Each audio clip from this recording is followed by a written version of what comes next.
Alaikum. Aujourd'hui, on va faire un résumé des infections respiratoires aiguës. Bon, les infections respiratoires aiguës, on parle surtout des infections respiratoires basses. C'est la bronchite aiguë, d'accord? La bronchite, c'est l'exacerbation de la bronchopneumopathie chronique obstructive, parce que la pneumopathie chronique, elle est chronique. L'exacerbation de PPCI, c'est la bronchite. Il y a aussi la PFLA, pneumonie franche lobar aiguë, la pneumonie à pneumocoque et la pneumonie atypique au germe atypique, d'accord? PFLA et atypique, c'est communautaire. Bon, si communautaire, si elle est hospitalisée, ça veut dire plus de 48 heures, moins de 48 heures, d'accord? Si elle est plus de 48 heures, elle est nosocomiale. Elle est due à l'hôpital. D'accord? Augmentation, elle est surtout augmentée dans les pays industrialisés. Bon, pour la différence entre la bronchite et la PFLA.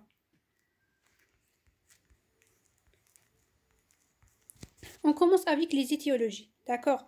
Pour la bronchite aiguë, les étiologies des bronchites aiguës, c'est surtout dans les vers. C'est surtout dans les vers, d'accord? Elle augmente en période des vers. Elle est causée par les virus respiratoires, d'accord? Elle est due au virus. La pneumonie aiguë communautaire, elle est due aux bactéries, d'accord? Elle est due aux bactéries comme streptocoque, pneumocoque. Pour la bronchite aiguë, on a dit c'est surtout les vers et surtout les virus respiratoires. Les virus, bien sûr, il y a les coronavirus, les rhinovirus, les adénovirus. D'accord? C'est pour ça qu'on ne donne pas des antibiotiques parce que c'est viral. Elle touche surtout les voies aériennes supérieures. D'accord? Et pour la pneumonie aiguë communautaire, il y a les germes comme streptopneumo, il y a les autres germes comme les germes atypiques comme chlamydia et mycoplasma, ce sont des germes intracellulaires. Pour la bronchite, on a dit le coronavirus, rhinovirus, aussi l'influenza virus, d'accord? Et le virus respiratoire syncytial qui donne une bronchite. Même il y a les bactéries atypiques, d'accord? C'est pas juste les virus, il y a surtout aussi les bactéries atypiques, ça veut dire les bactéries intracellulaires comme mycoplasma et chlamydia, ce sont des bactéries intracellulaires. Pour la pneumonie aiguë communautaire, elle peut être due au streptocoque pneumocoque des germes atypiques ou des germes atypiques comme la Chlamydia mycoplasma ou des germes particuliers comme les anaérobies. D'accord, les anaérobies, bien sûr, dans les anaérobies, on trouve haleine fétide, mauvais état bucco-dentaire et troubles de déglutition. C'est surtout les germes anaérobies. D'accord? Pour l'hémophilus influenzae, c'est surtout le germe de surinfection. L'hémophilus, c'est surtout la surinfection comme la PPCO. D'accord? Ce sont des germes de surinfection. Et le Klebsiella, on trouve Klebsiella surtout chez l'éthylique. D'accord? Dans la radio, on trouve un bombement de la petite césure. La pièce grave, d'accord, c'est à la réanimation, d'accord, dans la réanimation, elle est due au Staphylococcus aureus, d'accord, si on parle de pneumonie aiguë communautaire grave, elle est due au Staphylococcus aureus ou les bacilles gram négatifs. Et la virale, elle est sous-estimée, d'accord, pneumonie aiguë communautaire, on parle surtout des bactéries.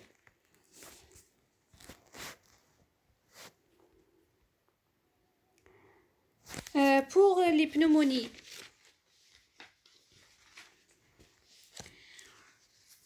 donc, on parle de physiopathologie. Pour la bronchite aiguë, c'est l'inoculation de l'épithélium trachéobronchique par le germe. Il y a un germe, il y a inoculation de cette germe dans l'épithélium trachéobronchique, des bronches, parce que c'est bronchite. Largage des cytokines, bien sûr, le germe, il y a l'inflammation, les cytokines, d'accord? C'est pour ça qu'on a des signes généraux, comme la fièvre, d'accord? Il y a des myalgies, il y a l'asthénie, dans 5 jours. Dans 5 jours, il y a les signes généraux de l'inflammation. Et il y a d'autres signes de l'hyperactivité bronchique parce que le germe touche les branches. Hyperactivité bronchique, bien sûr, c'est là tout. L'augmentation de réflexes toxigènes, wheezing, même avec le bruit de wheezing, les sibilants hadouk inspiratoires, il y a une augmentation des activités bronchiques. Bon, c'est la bronchite aiguë. Pour la pneumonie aiguë communautaire, il y a une diminution des défenses locales aériennes. Dans le cas des pneumonies, il y a une diminution des défenses locales. Il y a deux types de défenses, les défenses mécaniques ou les défenses cellulaires. D'accord? Les défenses mécaniques, Ça veut dire les défenses qui évitent les fausses routes. D'accord? En cas de fausse route, on a des défenses qui évitent les fausses routes et expulser les particules inhalées comme l'atout. D'accord? L'atout. Nasopharynx. Bon, les particules inhalées, ça veut bon, هادو les fausses routes, هادو les défenses locales, c'est le nasopharynx et l'escalator mucociliaire, c'est les cils.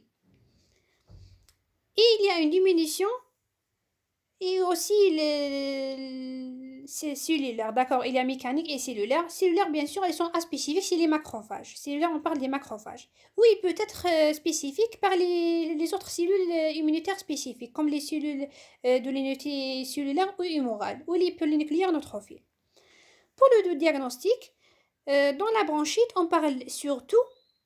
D'accord, la différence entre la bronchite et la pneumonie aiguë communautaire, il y a deux types d'arguments. Il y a des arguments cliniques et les arguments généraux. Pour la bronchite, c'est surtout la toux. D'accord. C'est l'hyperactivité bronchique. C'est la toux en première position. Avec ou sans expectoration. Dans la bronchite, on peut trouver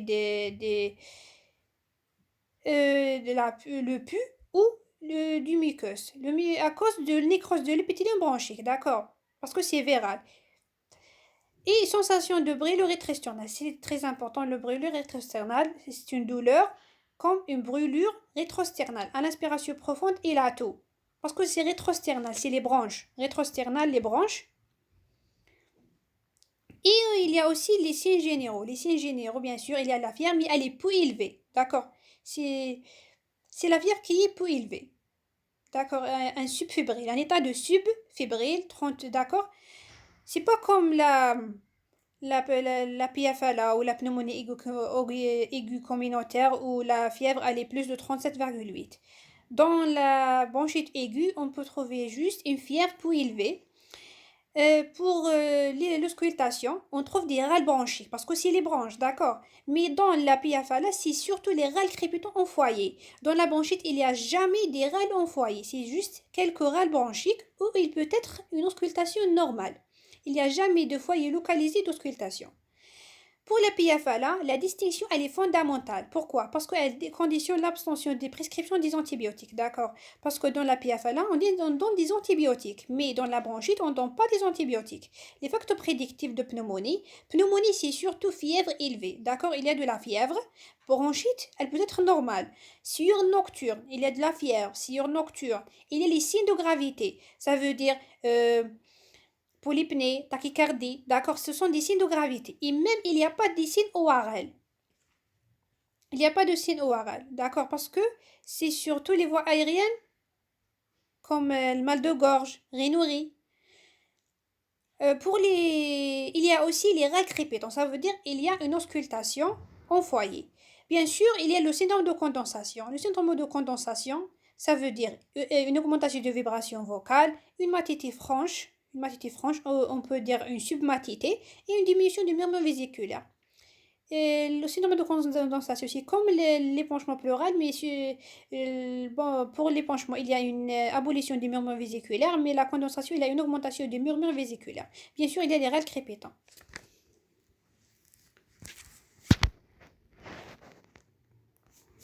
Pour les examens complémentaires, bon, on parle aussi de bronchite aiguë de ce G5. La bronchite aiguë.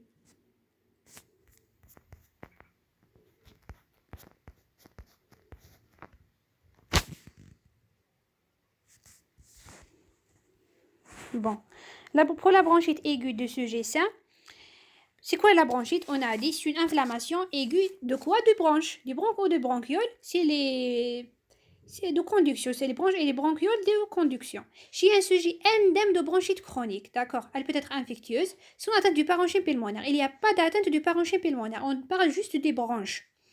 Évolution, une disparition de symptômes. Bon, l'évolution de cette bronchite, elle peut, c'est bien sûr, c'est la disparition des symptômes dans 12 jours.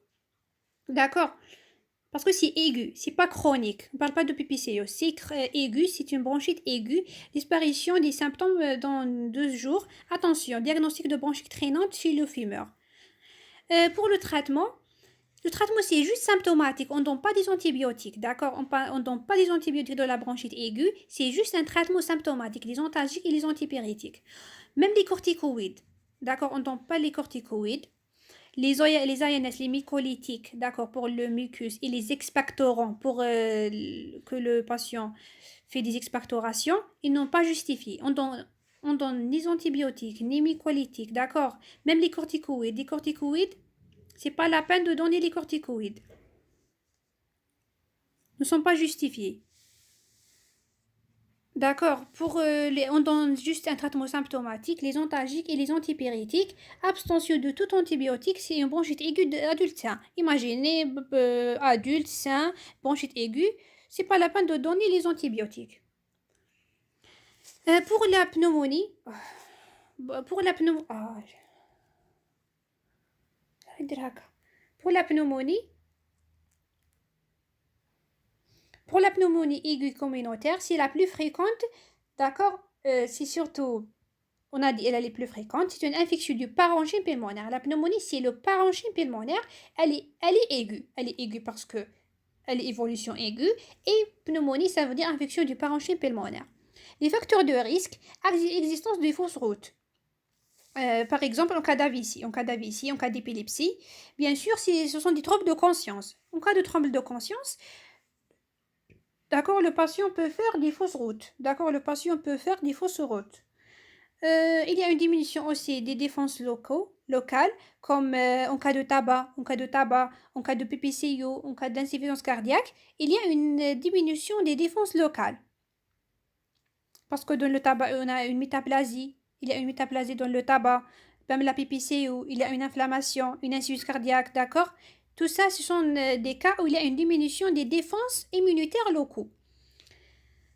Il y a une diminution, même en cas de diminution des défenses générales, comme en état de dénutrition, cachexie, diabète non équilibré. Parce que diabétique, il est immunodéprimé. Splénectomie, il n'a pas de la rate, insuffisance respiratoire chronique, insuffisance rénale, même la cirrhose hépatique, déficit immunitaire. Tout ça sont des états où il y a une diminution des défenses, même si c'est le sujet âgé. Le diagnostic, bien sûr, la pneumonie, la fièvre, elle est toujours il est de la fièvre, plus de 38,5.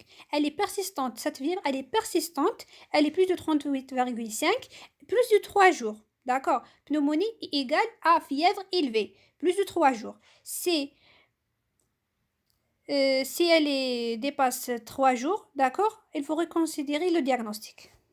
Bien sûr, il faut faire un radiothorax. Pour les examens complémentaires, dans la pneumonie, c'est surtout le radiothorax. Toujours, on commence par la radiothorax. Grande variété des anomalies.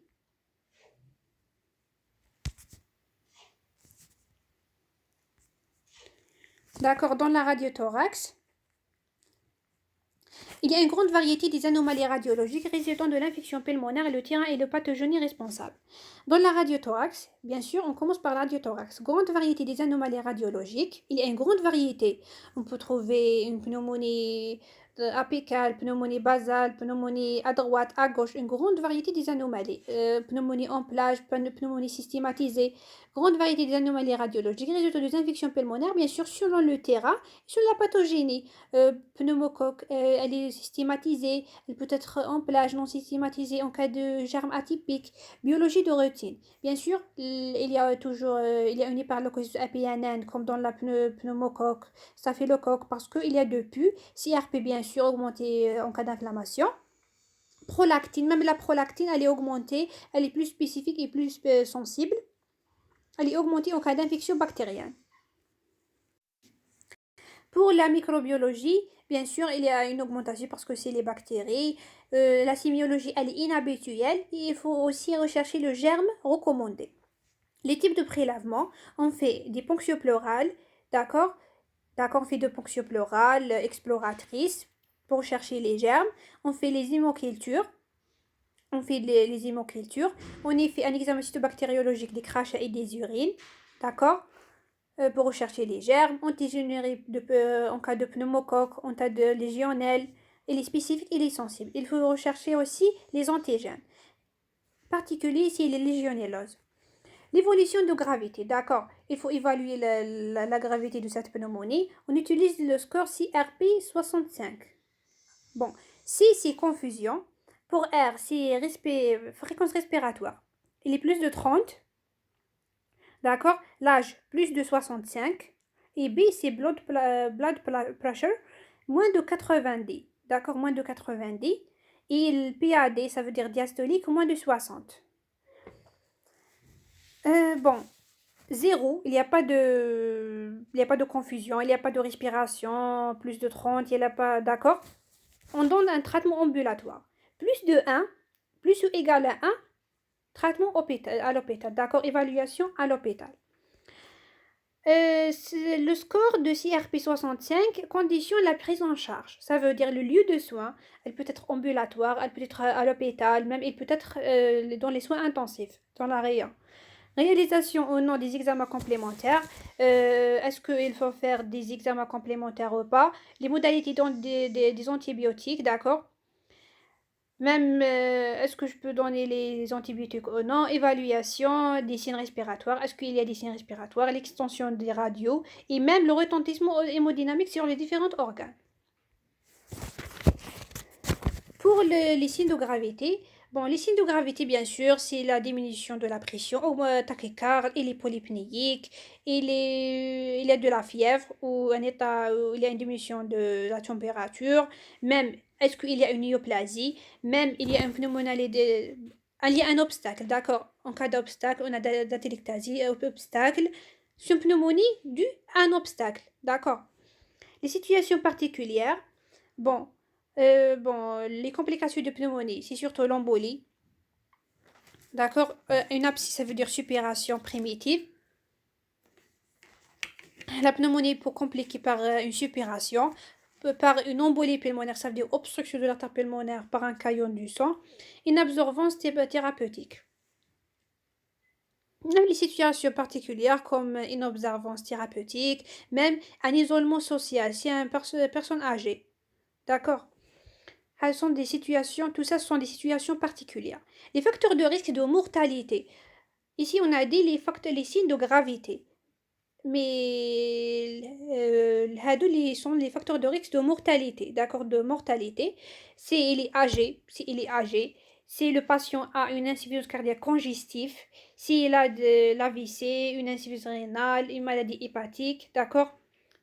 Même il a une bronchopneumopathie chronique obstructive, il est immunodéprimé à cause de corticothérapie. Si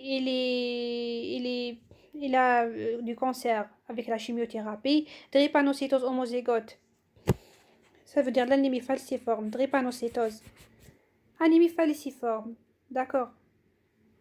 Je pense comme ça. Antécédents de pneumonie bactérienne, même sont des facteurs de risque. Il a de pneumonie. Même il est hospitalisé dans l'armée en vie en institution. يعني يعيش في بلاصة ميعيش في دارهم يعيش في l'institution, c'est ça. Tout ça sont des facteurs de risque de mortalité. Les formes cliniques, selon le germe, la cause de virulence est l'hôte. D'accord. On a les signes cliniques. Pour les signes cliniques, c'est selon le germe. Ce pneumocoque, mycoplasma, d'accord, selon la cause de virulence et selon l'hôte. Si l'hôte elle est immunodéprimée, elle est normale. Bon, on commence par le pneumocoque. Le pneumocoque, pour le pneumocoque, d'accord, on commence avec le pneumocoque. Il y a une colonisation de l'oropharynx, d'accord, l'oropharynx. Il n'y a pas de contamination interhumaine, il ne fait pas les épidémies comme la grippe, d'accord, ou comme le Covid. Il n'y a pas des épidémies. Même il y a des souches qui ont une diminution de sensibilité aux antibiotiques. Parce que dans le pneumocoque, on donne surtout l'amoxicilline. On donne l'amoxicilline, mais il y a une augmentation de souches avec une sensibilité diminuée. Bien sûr, pneumocoque, c'est PFA. Là, c'est la pneumonie franche lobaire aiguë. Elle est brutale. Ah, on parle surtout des expectorations, là, tout bien sûr, toujours, avec expectoration rouillée de l'agnac. C'est spécifique de PFA, là. La fièvre, elle est augmentée, d'accord. Si on parle du pneumocoque, c'est fièvre élevée, malaise, rougeur du pommette, et aussi l'herpès nasolabial. Il y a aussi l'herpès nasolabial dans le pneumocoque. Il y a une Hyperleucocyte à la PNN, d'accord, à cause de suppuration. Et même la leucopénie, c'est un signe de gravité. Pour la radio, on trouve une opacité dans 6 symptômes alvéolaires. Opacité, dense, homogène, elle est systématisée à un segment comme ça. C'est une opacité, dense, homogène, systématisée, d'accord? Elle est systématisée. Limite interne se confond avec le médiastal, limite externe se confond avec la paroi, limite inférieure, elle est scissurale, d'accord? Elle est systématisée à un segment ou un lobe ou à tout le poumon, d'accord? Elle peut toucher tout le poumon. Et aussi, on trouve les bronchogrammes aériques. Les bronchogrammes aériques, comme ça, c'est homogène. Hein. C'est homogène avec la présence des bronchogrammes aériques. C'est homogène. La présence du bronchogramme aérique, ça veut dire pas que c'est hétérogène. C'est homogène avec les bronchogrammes aériques. Parce que c'est des syndromes alvéolaires. Évolution, c'est sévère. D'accord, l'évolution de pneumonie, de pneumocoque, elle peut être grave. Et bien sûr, il y a des complications. On peut trouver un épanchement pleural avec la PFLA. Bien sûr, si elle a ponctionné. Pour distinguer si c'est une pleurésie purulente ou une parapneumonique. D'accord, il faut ponctionner l'épanchement. Et pour Mycoplasma et chlamydia, c'est transmission interhumaine. D'accord, il y a une transmission interhumaine de Mycoplasma et chlamydia. Mais pneumocoque, il n'y a pas de transmission interhumaine, contamination interhumaine. Par inhalation des particules infectées, il y a des microépidémies. D'accord, surtout ça. Il y a des microépidémies. Il y a des microépidémies dans la Mycoplasma chlamydia. Ce n'est pas des épidémies comme Covid, c'est des microépidémies. Tableau clinique, bon, tableau classique de pneumonie atypique, d'accord? Parce qu'il faut différencier entre les pneumonies typiques et atypiques. Pour l'atypique, c'est moins de 40 ans et elle est progressive. C'est pas comme pneumocoque qui est aigu. Ici, il est progressif en 2 à 3 jours. Il y a l'épidémie, d'accord? Pneumocoque, il n'y a pas d'épidémie. Il n'y a pas d'épidémie. Tableau précédé par une atteinte de voie aérienne supérieure. D'accord, elle commence par une rhinite, une otite, une pharyngite. Il y a surtout les manifestations extra-respiratoires. C'est pour ça qu'on dit atypique, c'est surtout un mycoplasma. Il y a les myalgies, hépatites, surtout anémie hémolytique, mais il est rare. Bon, c'est les signes extra-respiratoires, surtout des pneumonies atypiques. On parle surtout des manifestations extra-respiratoires. Il n'y a pas une amélioration par l'amoxicilline. C'est pour ça qu'on donne les macrolides. On donne les macrolides dans les pneumonies atypiques. La radio, c'est des opacités infiltratives multifocales sans bronchogramme aérique. Ça veut dire que c'est des opacités, d'accord, non systématisées. C'est pas comme le PFA là. Infiltratives multifocales, pas de bronchogramme aérique. Au contraire des pneumocoques, c'est systématisé. Il faut aussi faire la sérologie et diagnostic microbiologique. Il n'y a pas de purulence, d'accord, dans le mycoplasma. Pour la légionnelle, d'accord, on traite légionnaire aussi par les macrolides. C'est un bacille gram négatif, on donne l'ETED, d'accord, c'est surtout l'ETED. Bon, c'est les circuits d'eau, d'accord, c'est Legionella, c'est surtout les circuits d'eau. On parle toujours de l'eau. Il y a toujours une contamination, inhalation de particules infectées. Le rôle favorisant des circuits d'eau chaude pour utiliser les climatiseurs, c'est surtout Legionella. Climatiseur, c'est Legionella. Germe atypique, bien sûr, Legionella, c'est atypique. C'est le parti de germes qui tuent. Avec pneumocoque, c'est les deux germes qui tuent. Il n'y a pas de contamination interhumaine, c'est la contamination par les circuits d'eau chaude ou le climatiseur. Les éléments évocateurs, les séjours aux locaux à risque, bien sûr, de l'eau tiède, comorbidité, bien sûr, c'est surtout les immunodéprimés, diabétiques, les corticothyroïdes, les sous-corticothyroïdes, les PPCO. D'accord, dans des pneumonies sévères, il n'y a pas de signe ORL. Pas de signe ORL. Il y a des manifestations extra-orales. C'est parce que c'est atypique, comme la digestive, c'est surtout diarrhée. C'est caractéristique de légionnelle. C'est la diarrhée, les manifestations digestives, diarrhée, vomissement, même neurologique, c'est les céphalies. Il y a aussi l'hyponatrémie dans le légionnelle. Bon, QCM تلقاو يقول لك circuit d'eau chaude, il y a des comorbidités, il est diabétique, il est sous corticothyroïde, il y a des diarrhées, d'accord? C'est légionnel et on traite par les macrolides. Dans la radio, on trouve une atteinte bilatérale et échec de traitement par bêta-lactamine. D'accord? On donne les macrolides. De diagnostic, on fait le diagnostic bien sûr par la détection d'antigènes urinaires à légionnaires. D'accord? On trouve dans les urines des antigènes de légionnaires, si sévère et si spécifique. Il est rare. D'accord? C'est surtout la détection des antigènes urinaires, mais l'immunofluorescence des RAC, c'est rare. Et on peut faire la culture, mais c'est surtout l'antigénurie à légionnaire. On peut faire aussi la sérologie. C'est une maladie à déclaration obligatoire. Pour viral, pour pneumonie virale, c'est la grippe, d'accord, la grippe saisonnière, le virus d'influenza. Il y a on parle surtout de type A, parce qu'il y a A et B. Bon, on parle surtout de A. Même H et N, d'accord, c'est surtout chez l'homme. Le contexte épidémique. Il y a des épidémies virales, d'accord, les virus comme le Covid, malaise général, asthénie intense, myalgie. D'accord, c'est comme la bronchite. On a dit elle est due au virus.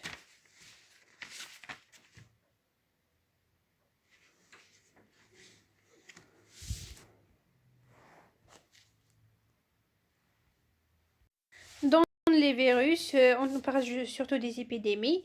Il y a des myalgies, d'accord, asthénie. La fièvre, elle est augmentée. Augmentation brutale, elle est aiguë parce que c'est des virus. La radio, dans les virus, on trouve des opacités infiltratives mais non systématisées. C'est pas comme pneumocoque systématisé, c'est réticulo-micronodulaire parce que c'est surtout interstitiel. C'est des opacités interstitielles, d'accord? Elles touchent l'interstitium, c'est pour ça c'est réticulo-micronodulaire. Confluente, elles confluent de hilaire, d'accord? Au niveau du île, parfois. C'est comme l'OAP cardiogénique, parce que dans l'OAP, on trouve l'aspect de aile de papillon, d'accord? En aile de papillon, l'aspect en aile de papillon, elle est fuge, elle épargne les bases et les sommets. C'est comme l'OAP cardiogénique, parce que ces opacités confluent au niveau de île. Chez le sujet sain, on ne trouve pas de radio, pas des examens viraux. L'évolution des virus, elle est favorable. Et le pu, il est rare, d'accord?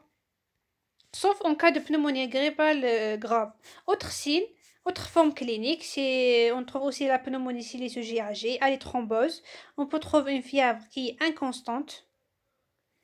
Et même une comorbidité, il y a une décompensation d'une comorbidité comme diabète, trouble de comportement, diminution d'activité intellectuelle. D'accord, ce sont des formes de thrombose chez les sujets âgés.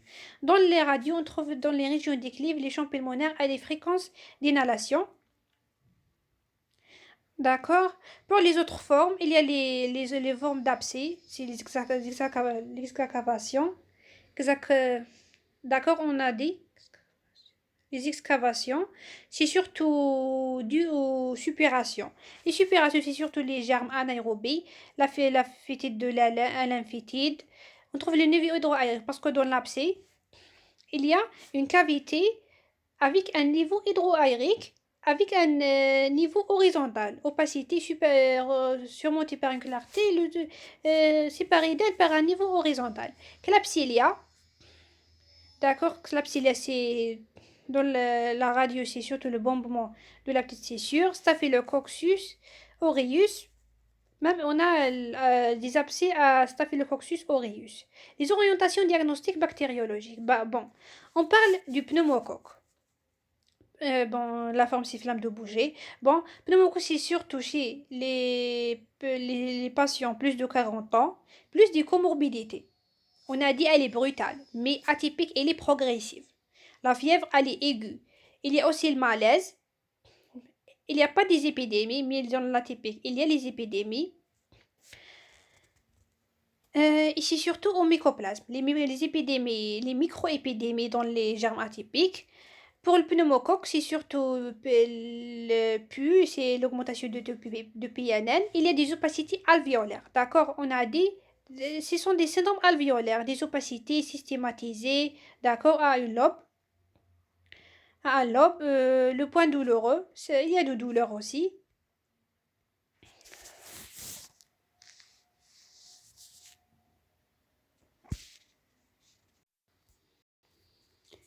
Pour Legionellose, d'accord, on parle surtout des épidémies. On a dit la climatisation, ça veut dire l'aérosol contaminé, exposition à l'eau tiède, et aussi les situations à risque comme les voyages.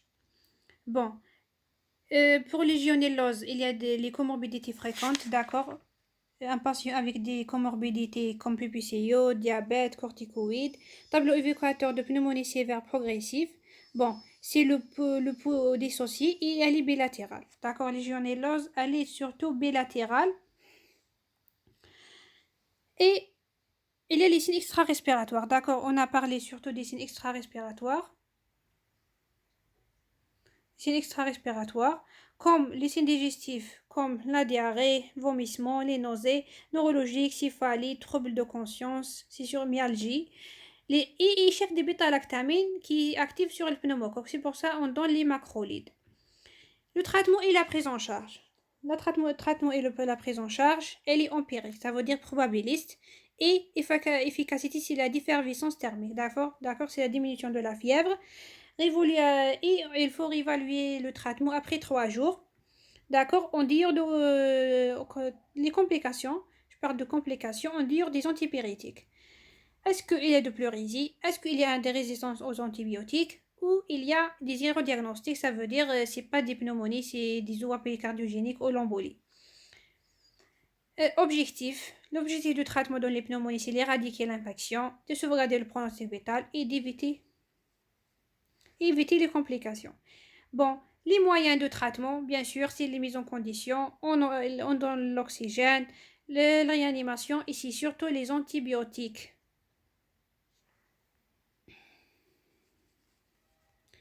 Bon, pour les antibiotiques dans le traitement des pneumonies, l'antibiothérapie, elle est probabiliste, d'accord?